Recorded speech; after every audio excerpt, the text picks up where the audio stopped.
কোথা থেকে কান্নার আওয়াজ শোনা যাচ্ছে? সিফাতের বাড়ির দিকে না? যাই দেখে আসি তো।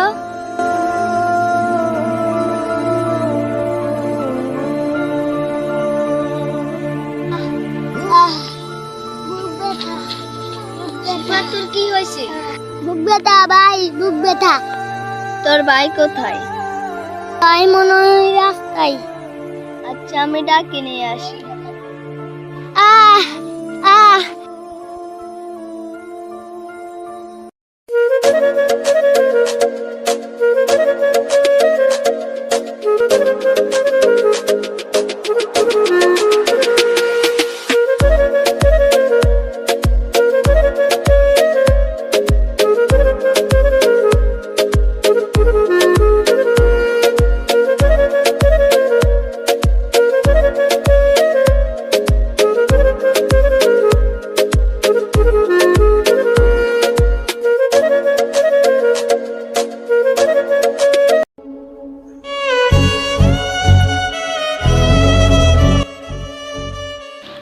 ওহ, টাইম তো শেষ হয়ে গেছে। মালিকের থেকে যে টাকাগুলো নিয়ে আসি।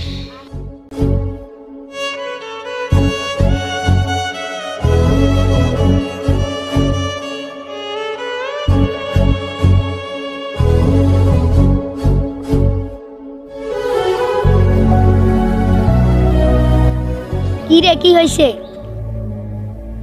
ভাই, আমি তো কাজ শেষ করলাম, আমাকে টাকাগুলো দিলে খুব ভালো হতো।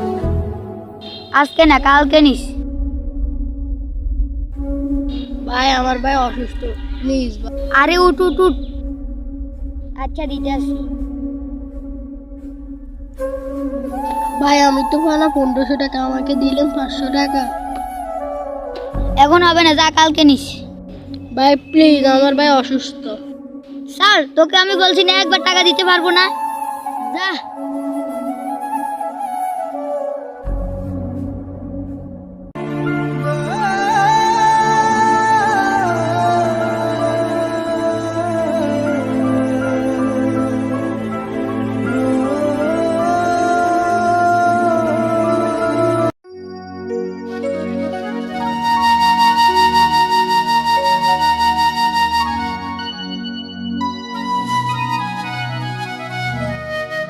এ শুভ, দাঁড়া দাঁড়া।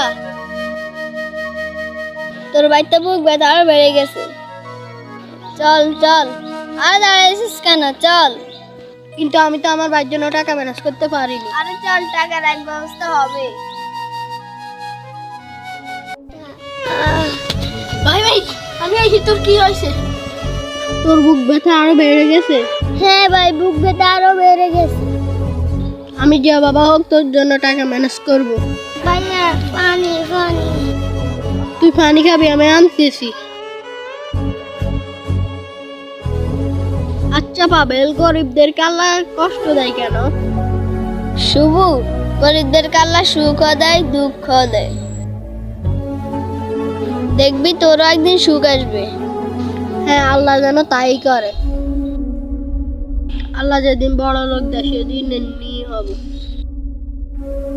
আমি আমার ভাইয়ের জন্য টাকাই ম্যানেজ করতে পারলাম না, তুই বড় লোকের কথা বলস। আচ্ছা চল, এক ব্যবস্থা হবে। নিজে মাছকে মনে গরম বেশি পড়ে। হ্যাঁ ভাই। এই সবাই কাম ঠিক করে কর।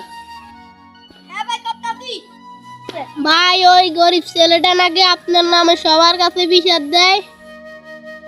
কি বলো, সত্যি? যতই বিষয় দিতে পারে, দেখ